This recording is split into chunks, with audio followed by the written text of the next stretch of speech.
our volunteers. It's important that you're able to see what they're doing.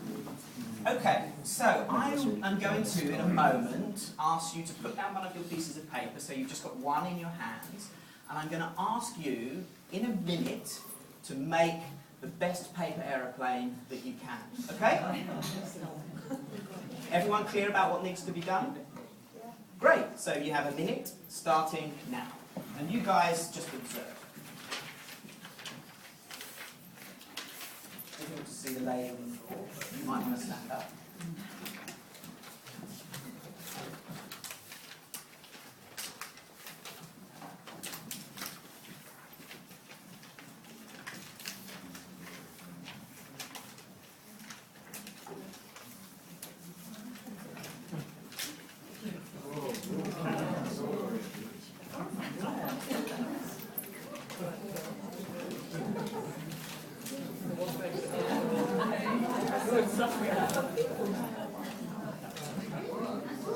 Okay, a few more seconds. You done?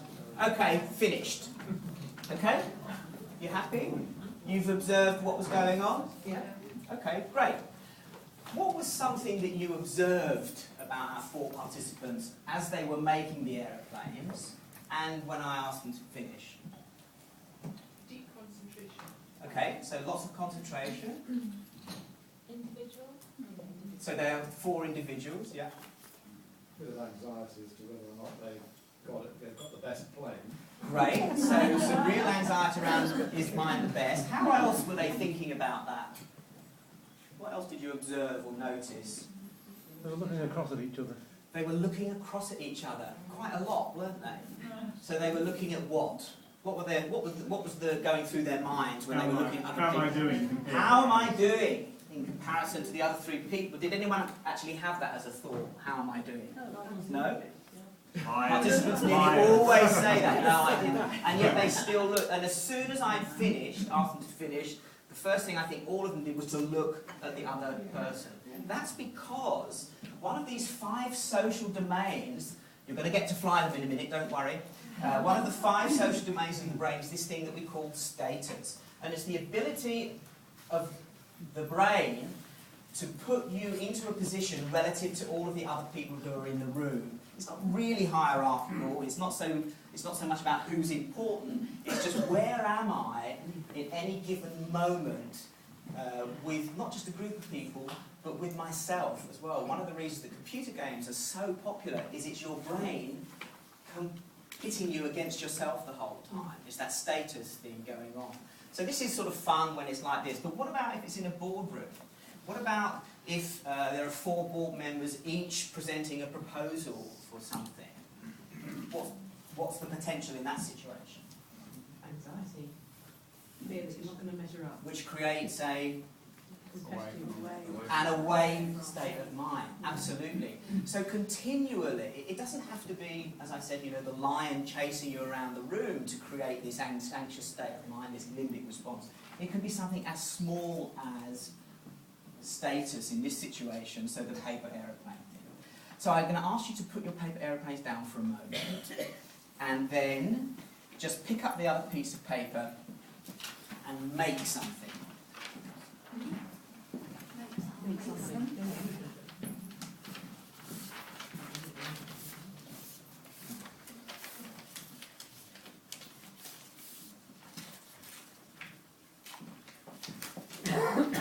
Okay, if you can stop for me.